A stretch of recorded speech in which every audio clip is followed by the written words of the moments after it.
आज का टॉपिक हमारा वो है माल न्यूट्रिशन।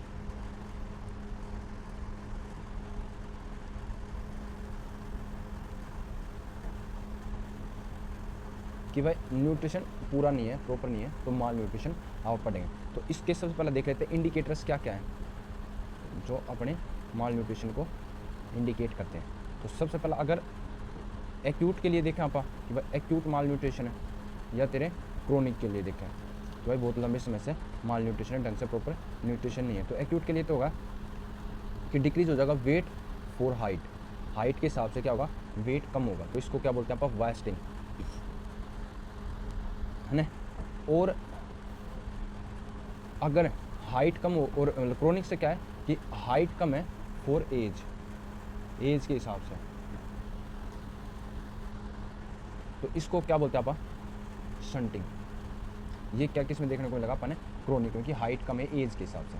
अब कुछ और इंडिकेटर है, जैसे क्लासिफिकेशन कर रखी है इनकी आपकी, मतलब इंडिकेटर्स की, तो वो देख लेते हैं भाई। जैसे क्लासिफिकेशंस इन, तो सबसे पहला माल न्यूट्रिशन का क्या है, वो है गोम्स क्लासिफिकेशन।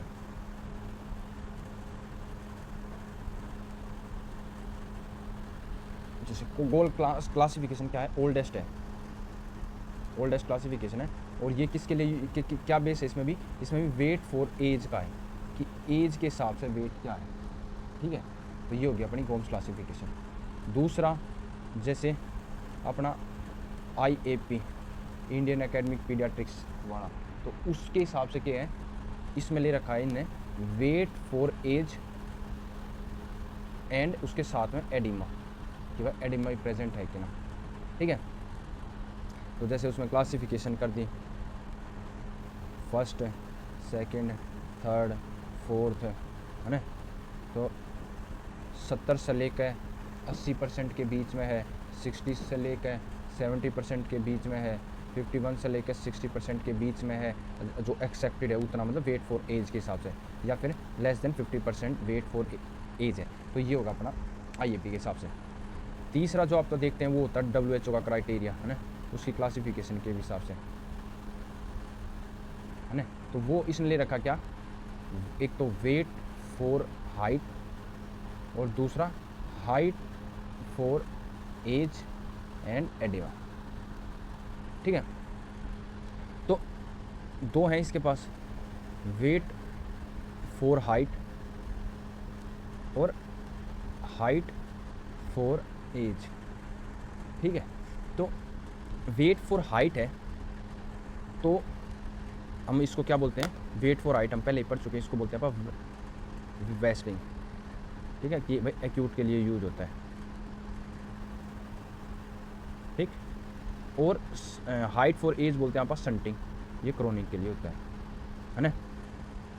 तो कब बोलेंगे इसको, अगर 70 से 80% के बीच में, या 79 जो अच्छा बोला है होगा 79% तक, है ना, जो एक्सेप्टेड है उसके बीच में, या फिर -2 से लेकर 3 तक स्टैंडर्ड डेविएशन जो स्कोर है, जेड स्कोर है, उस तक, है ना। अब स्टंटिंग किस तक बोलेंगे, 85 से लेकर 89% तक जो एक्सेप्टेड उसकी हाइट होनी चाहिए उतनी है ना, 89% तक, है ना। या फिर 2 से लेकर -3 स्टैंडर्ड डेविएशन, है ना। अब अगला आ गया, अगर ये है तो इसके बाद severe wasting and severe stunting,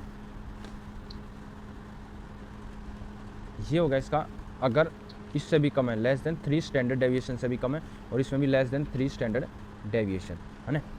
और लेस देन 70% फॉर एक्सेप्टेड जितना होना चाहिए उसके वेट फॉर हाइट के हिसाब से, उससे 70% से भी कम, और 85% से भी कम अपना हाइट। तो अब देखते हैं भाई कि दो होंगे अपने, एक तो माइल्ड माल न्यूट्रिशन हो सकता है,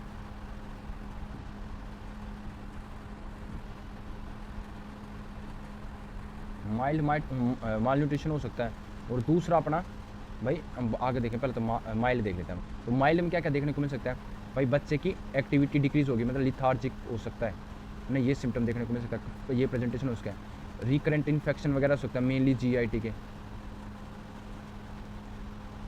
किसके, मेनली जीआईटी के, है ना, जीआईटी के इन्फेक्शन हो गए, या फिर फेलियर ऑफ थ्राइव, मतलब वेट हाइट वगैरह थोड़ी सी कम है, या मतलब वो प्रोग्रेशन नहीं हो पा रही, जो भी जैसे हाइट वेट या बीएमआई जो भी है, आप एंथ्रोपोमेट्री के हिसाब से, डिक्रीज एंथ्रोपोमेट्री, जो एंथ्रोपोमेट्रिक होनी चाहिए वो कम है अपनी एज के हिसाब से। तो ये तो हो गया लगभग अपने माइल्ड के, है ना। सेकंड अब जब हम देखते हैं वो होते हैं मॉडरेट से लेकर सीवियर माल न्यूट्रिशन, या इसको क्या बोलते हैं आप, सीवियर एक्यूट माल न्यूट्रिशन।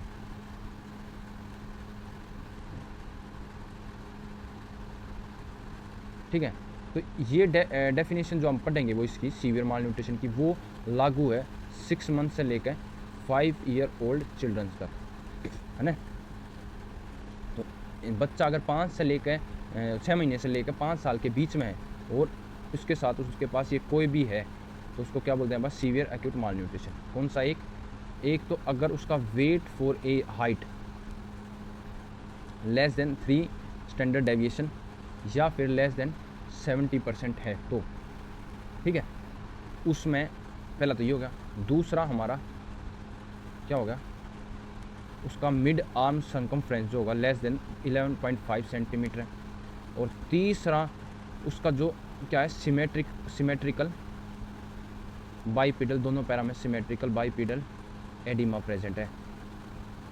और क्या कोज है इसका कोज कोई और कोज नहीं, अदर कोई कोज जैसे हार्ट का और वो कोई नहीं, क्या कोज, ड्यू टू न्यूट्रिशनल ओरिजिन, तो भाई न्यूट्रिशन की वजह से भाई प्रोटीन की डेफिशिएंसी हो गई, एल्ब्यूमिन कम हो गया, वो फिर अपना एडिमा कोज कर दिया, है ना। तो इसकी वजह से कोई और ओरिजिन नहीं है इसका। कौन सा ओरिजिन है, सिर्फ न्यूट्रिशन का ओरिजिन है। तो ये तेरे हो गए अपने, इनमें से कोई भी इन तीनों में से एक प्रेजेंट है, और 6 से लेकर 5 साल तक यूज़ करें, 6 मंथ से लेकर, तो और इनमें से कोई भी एक प्रेजेंट है तो आप उसको बोलें सीवियर एक्यूट माल न्यूट्रिशन, ठीक है। अब देख लेंगे उसकी कॉम्प्लिकेशंस इसमें क्या क्या देखने को मिल सकते हैं अपन सीवियर एक्यूट माल न्यूट्रिशन। तो सीवियर कॉम्प्लिकेशन अपन याद करिए शील्ड से SHIELDED, है ना। तो एस से क्या होगा, बस शुगर की डेफिशिएंसी, हाइपोग्लाइसीमिया वगैरह होगा, क्योंकि न्यूट्रिशन नहीं ले रखा तो हाइपोग्लाइसीमिया होगा, ग्लूकोज वगैरह कम रहेगा। हाइपोग्लाइसीमिया कब से कम बोलते हैं आप, अगर 54 से mg पर डेसीलीटर से कम है ग्लूकोज का लेवल, तो हाइपोथर्मिया होगा। इन्फेक्शन के चांस बढ़ जाते हैं, कॉम्प्लिकेशन में इन्फेक्शन हो सकते हैं, फिर इलेक्ट्रोलाइट इम्बैलेंस हो सकता है।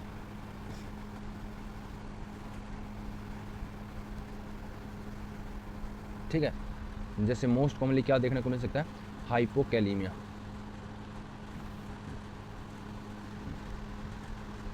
मतलब पोटाशियम की कमी। अगला डिहाइड्रेशन हो सकता है, और डेफिशिएंसी ऑफ माइक्रोन्यूट्रिएंट्स, अगला लास्ट डी, ठीक है। तो ये अपन डेफिशिएंसी देखने को मिल। तो अब हम देखते हैं क्वाशिकोर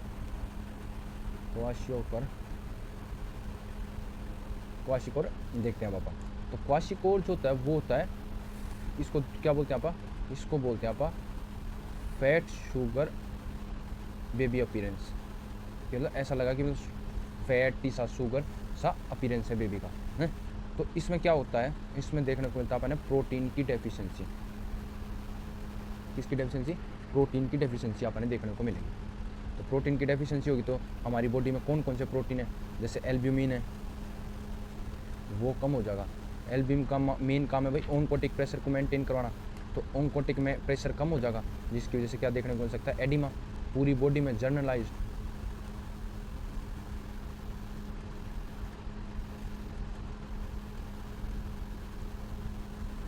ठीक है।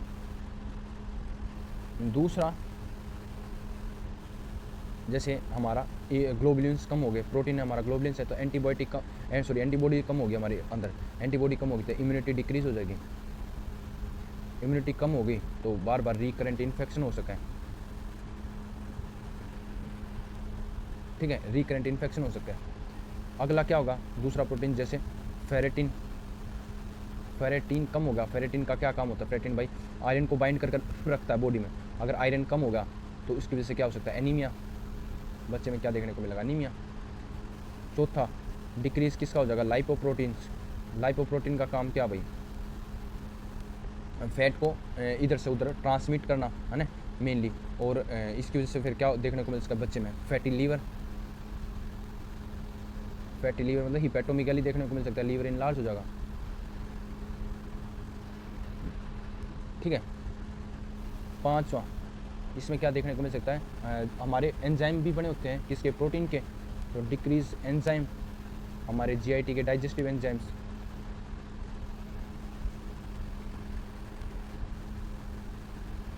तो डाइजेस्टिव एंजाइम कम हो गए तो उसकी वजह से क्या होगा भाई, ढंग से डाइजेस्ट नहीं हो पाएगा, डायरिया हो जाएगा, क्योंकि कार्बोहाइड्रेट वगैरह रह गया तो ऑस्मोटिक डायरिया हो जाएगा। कौन सा, ऑस्मोटिक, क्योंकि वो वाटर को अंदर ग्लूमन के अंदर खींच लेगा, और भाई मतलब ग्रोथ वही ग्रो डेवलपमेंट नहीं होगी, फेलियर ऑफ थ्राइव होगा, फेलियर ऑफ थ्राइव है ना। तो ये हो सका है। अगला हमारा और क्या प्रोटीन बनता है, जैसे कोलेजन, वो भी प्रोटीन से बनता है हमारा, अमीनो एसिड से। तो कोलेजन कम हो गया तो क्या देखने को मिलता है, स्किन की मैनिफेस्टेशन। स्किन में क्या क्या देखने को मिलता है, स्किन में अपन एक फ्लैकी पेंट डर्मेटाइटिस, ठीक है, फ्लैकी पेंट डर्मेटाइटिस, या तेरा क्रेजी पेवमेंट अपीयरेंस की, मतलब जैसे आप वो नीचे फर्श बिछाते हैं जब वो, उसमें वो आप वो लगाते हैं क्या, अपनी ये टुकड़ी लगाते हैं ना उसकी फ्लोर बनाने के लिए मार्बल की, तो टेढ़ी मेढ़ी लगी, तो उसको क्या बोलेंगे आप, क्रेजी पेवमेंट अपीयरेंस है ना। अगला जैसे अपना अगला 7th, तो जैसे अमीनो एसिड है ट्रिप्टोफेन, तो ट्रिप्टोफेन किस में हेल्प करता है फॉर्मेशन में, अपने विटामिन B3 में, नियासिन में, विटामिन B3 नियासिन, तो उसमें डिक्रीज़ होगा, तो उसकी वजह से क्या हो सका है, नियासिन के आपा के सिम्टम देखने को मिल सकता है, वही डर्मेटाइटिस वगैरह और वो है ना, और हाइपर पिगमेंटेशन वगैरह भी देखने को मिल सकता है। ठीक है, नियासिन की डेफिशिएंसी होगी, वो जो मतलब प्रोटीन से है, जैसे अब क्रेटिन की डेफिशिएंसी हो सकता है, क्रेटिन डेफिशिएंसी होगा, और मेलानिन, तो ये किस्म होता है, हेयर में प्रेजेंट होता है। अब तो हेयर में अपन ने क्या देखने को मिलेगा, फ्लैग साइन। फ्लैग साइन जैसे ये हमारा हेयर है, तो ये हेयर है, तो एक जगह से ब्लैक एक जगह से वाइट है, ऐसे देखने को मिलेगा अपन, तो ब्लैक वाइट है ना, तो इसको क्या बोलेंगे आप, फ्लैग अपीयरेंस। ऐसे ब्लैक वाइट तो उसको क्या बोलते हैं आप कि फ्लैग अपीयरेंस देखने को मिलेगा अपन, ठीक है। और अपने उसमें क्या कि भाई कमज़ोर हो जाएंगे अपने हेयर्स, तो ईजिली प्लेकेबल, मतलब आराम से आप उन्हें क्या तोड़ सकते हैं, ठीक है। और ग्रे कलर के भी हो सकते हैं, पिगमेंटेशन कम हो गया क्योंकि मेलानिन वगैरह भी कम होगा, ठीक है। 7वां 8वां नोमा मतलब अपना प्रोटीन कम होगा बॉडी में, तो प्रोटीन क्या काम करता है, मसल फॉर्मेशन में, तो मसल मास भी कम हो जाएगा। मसल मास कम होगा तो वही फिर रेस्पिरेटरी हार्ट में दिक्कत आ सकती है, जैसे अपना वही सब मतलब जहाँ जहाँ मसल है वीकनेस होगी बच्चे में, बहुत ज़्यादा रेस्पिरेटरी डिस्ट्रेस आ सकती है, हार्ट फेलियर हो सकता है, तो हार्ट से रिलेटेड सीवीएस वाली मतलब और रेस्पिरेटरी सब कम हो सकता है ना। तो ये हो गया हमारी मेनली क्वाशिक की है ना। अब आ गया हमारा मरासमस।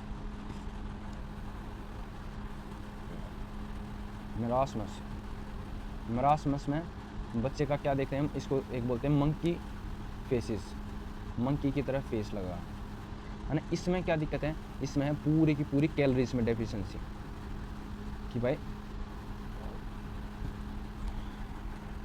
कैलोरी की डेफिशिएंसी है, कैलोरी डेफिशिएंट है, नोट कोई एक सिंपल सारे के सारे न्यूट्रिएंट्स की डेफिशिएंसी, कोई एक ऐसे नहीं कि प्रोटीन का, मतलब मेनली पूरे कैलोरी की डेफिशिएंसी, जो जितनी कैलोरी रिक्वायरमेंट है उससे कम है। तो अब इसमें आ गया कि मेनली किस में देखने को मिलता है, फर्स्ट 5 साल के अंदर अंदर बच्चे में देखने को मिलता है मरासमस। तो मतलब अब इसमें क्या होगा कि एडिपोज टिश्यू का ख़त्म हो जाएगा, फैट कम हो जाएगा, डिपोजिशन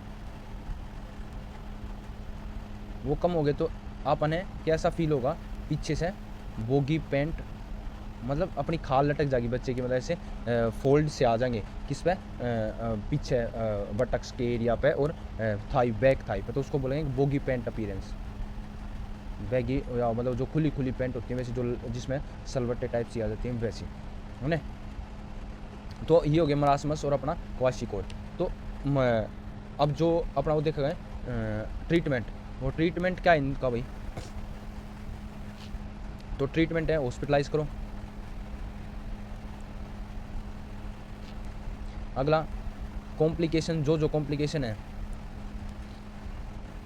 उसको ट्रीटमेंट दो। जैसे कौन कौन सी कॉम्प्लिकेशन जो आपने पढ़ी थी शिल्डेड से, है ना, कि जैसे हाइपोग्लाइसीमिया है तो ग्लूकोज डेक्सट्रोज दो, हाइपोथर्मिया है तो उसका टेम्परेचर को भाई वार्म करो उसको, एक्टिव वार्मिंग या पैसिव वार्मिंग जो भी अपने वो दो। फिर उसके बाद इन्फेक्शन है तो एंटीबायोटिक वगैरह दो। अगर इलेक्ट्रोलाइट इम्बैलेंस है जैसे उसको, तो उस हिसाब से इलेक्ट्रोलाइट को इन्फ्यूज़ करेंगे आप। और अगर डिहाइड्रेशन है तो फ्लूइड रिससिटेट करेंगे फ्लूइड के साथ। और अगर किसी भी न्यूट्रिशन की डेफिशिएंसी है, जो भी माइक्रोन्यूट्रिएंट की डेफिशिएंसी है, तो वो आप माइक्रोन्यूट्रिएंट देंगे उसको, है ना। तो ये हो गया अपने भाई कॉम्प्लिकेशन का ट्रीटमेंट। अगला आ गया न्यूट्रिशन रिहेबिलिटेशन। अब जो भाई न्यूट्रिशन की अपने उसमें डेफिशिएंसी है, क्योंकि माल न्यूट्रिशन है, तो उसको रिहेबिलिटेशन, उसको धीरे धीरे हैबिट में लेकर आएंगे, धीरे धीरे उसको स्टार्ट करेंगे, कैलोरी देंगे और प्रोटीन देंगे अपन। तो इसका F75 हम देंगे उसको, पहले तो क्या देंगे F75, बाद में इसको ये F100 देंगे। ये 10 ml में 75 किलो कैलोरी होती है, ठीक है, और 1 ग्राम प्रोटीन होता है, ठीक है। तो पहले तो बच्चे को कितनी कैलोरी देंगे आप, 70 से लेकर 80 किलो कैलोरी पर केजी पर डे के हिसाब से, है ना, ये आप किलो के वो देंगे। फिर उसके बाद 1 से लेकर 2 वीक के बाद धीरे धीरे उसको बढ़ाएंगे, ठीक है। और क्यों बढ़ाएंगे, क्योंकि अगर एक कसम ज़्यादा दे दी तो आपने क्या देखने को मिल सकता है यहाँ पे, रीफीडिंग सिंड्रोम देखने को मिल सकता है अपने। भाई क्या होगा रीफीडिंग सिंड्रोम में, कि इलेक्ट्रोलाइट का वही बहुत ज़्यादा कम अपने, क्योंकि एक कदम हम ज़्यादा देंगे तो अपने जो स्टारवेशन कंडीशन में है, कैटाबॉलिक स्टेट में जो थे वो एक कदम एनाबॉलिक स्टेट में होंगे, और एक कदम सारे न्यूट्रिएंट वगैरह जो सेल्स हैं और टिश्यूज हैं वो एक कदम एब्जॉर्ब करेंगे, जिसकी वजह से मैग्नीशियम, कैल्शियम, पोटाशियम वगैरह बॉडी में एक कदम कम हो सकता है, जिसकी वजह से heart failure, arrhythmia, seizure type के सिम्टम देखने को मिल सकते हैं। तो इसको बोलते हैं आप रीफीडिंग सिंड्रोम। तो इसलिए आप धीरे धीरे इंक्रीज़ करेंगे 1 से लेकर 2 वीक पे, 1 से लेकर 2 वीक में एक कदम आप स्टार्ट नहीं करेंगे, है ना, एक कदम ज़्यादा नहीं देंगे, तो ग्रेजुअली इंक्रीज़ करेंगे, ठीक है, 1 से लेकर 2 वीक में। तो फिर उसके बाद 1 से 2 वीक में आप देंगे F100 में कितना होता है, इसके हर 10 ml में फोर्टिफाइड 100 बोलते हैं मिल्क होता है ना, तो ये हर 100 ml में उसके 100 किलो कैलोरी होगी, है ना, और 3 ग्राम क्या होगा, प्रोटीन होगा, ठीक है। कैलोरी को भी आप ऐसे कराओगे और प्रोटीन को भी फिर ऐसे ही कराओगे। क्या कराओगे, प्रोटीन का शुरू में स्टार्ट करेंगे वो करेंगे 0.7 ग्राम पर केजी पर डे के हिसाब से, बाद में 1-2 वीक के बाद वही ग्रेजुअली इंक्रीज़ करोगे, क्योंकि क्या चांसेस है ज़्यादा रीफीडिंग सिंड्रोम के। तो उसको फिर कितने पे ले आओगे, बाद में 4 से लेकर 5 किलो पर केजी ग्राम पर केजी पर डे के हिसाब से ले आऊँगे, ठीक है। अब ठीक है, अब बच्चा रिस्पॉन्ड कर रहा है तो ठीक है, वरना फेलियर टू रिस्पॉन्ड, अगर बच्चा रिस्पॉन्ड नहीं कर रहा है खाने के हिसाब से, माल न्यूट्रिशन के हिसाब से जो था हम लेकर आए, मगर बच्चे ने रिस्पॉन्स नहीं करा ट्रीटमेंट के हिसाब से, तो उसको बोलते हैं आप फेलियर, है ना, फेलियर टू रिस्पॉन्ड। तो अब प्राइमरी भी हो सकता है फेलियर और सेकेंडरी फेलियर भी हो सकता है, ठीक है। तो प्राइमरी फेलियर कैसे पता लगेगा, डे 4 पे बच्चा note gain appetite, regain appetite, मतलब दोबारा से उसकी भूख स्टार्ट नहीं हुई है 4थे दिन तक, या एडिमा अभी तक स्टार्ट नहीं हुआ, क्या नोट स्टार्टिंग लूजिंग, मतलब ख़त्म होना स्टार्ट नहीं हुआ अभी तक एडिमा वैसा का वैसा है, उसको आप क्या बोलते हैं, फेलियर टू रिस्पॉन्ड, भाई रिस्पॉन्स नहीं करा बच्चा न्यूट्रिशन से। या फिर 10वें दिन तक प्रेजेंस ऑफ एडिमा, अभी तक एडिमा प्रेजेंट है, यहाँ तो स्टार्ट मतलब ख़त्म होना स्टार्ट नहीं हुआ, और यहाँ पे अभी भी प्रेजेंट है, पूरे ढंग से ख़त्म नहीं हुआ है, तो 10वें दिन तक। और बच्चा बच्चा वेट गेन नहीं कर पा रहा है, कितने से 5 ग्राम पर केजी पर डे के हिसाब से वेट बढ़ा नहीं रहा अपना, ठीक है। ये हो गया प्राइमरी फेलियर। सेकेंडरी फेलियर होता भाई नोट गेन 5 ग्राम पर केजी पर डे के हिसाब से फॉर 3 कंजिक्यूटिव डेज। ये होता है अपना सेकेंडरी फेलियर कि जब रीहेबिलिटेशन फेज में आ गया, ठीक है, जब न्यूट्रिशन उसका बढ़ा रहे हैं धीरे धीरे, रीहेबिलिटेशन फेज में आ गया, तो उस फेज़ के दौरान क्या होगा, उस फेज़ के दौरान अगर 3 कंजिक्यूटिव दिन तक लगातार 3 दिन तक, ठीक है, बच्चे का वेट हर 5 ग्राम पर केजी पर डे के हिसाब से बढ़ नहीं रहा है, तो उसको बोलेंगे आप क्या, सेकेंडरी फेलियर। ठीक है, अब क्या करेंगे भाई, अब ठीक है ट्रीटमेंट दिया, रिहेबिलिटेशन करा और रिस्पॉन्ड कर गया बच्चा, वेट गेन हो गया, तो अब क्राइटेरिया क्या बच्चे का डिस्चार्ज करने का, भाई किस क्राइटेरिया के हिसाब से बच्चे ने हॉस्पिटलाइज था तो उसने डिस्चार्ज कैसे करेंगे।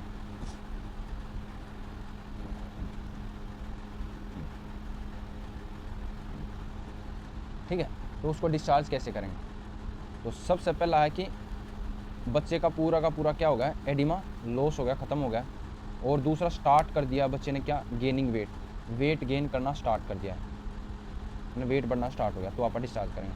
दूसरा क्राइटेरिया क्या है, क्या बोलता है कि अब्सेंस, कोई भी इन्फेक्शन नहीं होना चाहिए बच्चे के अंदर, और नो माइक्रोन्यूट्रिएंट डेफिशिएंसी, सारे के सारे माइक्रोन्यूट्रिएंट देखें आप, कोई भी माइक्रोन्यूट्रिएंट की या कोई जिंक सर किसी भी की अपनी डेफिशिएंसी नहीं होनी चाहिए। तीसरा, एपेटाइट इंप्रूव हो गई है, भूख बढ़ गई है बच्चे की, ठीक है, और अब बच्चा क्या कर दिया उसने, स्टार्ट ओरली, मुंह से खाना स्टार्ट कर दिया है, टेक ओरली। और चौथा क्राइटेरिया क्या कह रहा है कि कोई है, जैसे कोई भी केयर टेकर, जैसे mother can take care at home, कि कोई केयर टेकर होना चाहिए घर पे, जिस पे आप उसको डिस्चार्ज कर सकें। तो ये क्राइटेरिया चारों अपने फुलफिल होने चाहिए।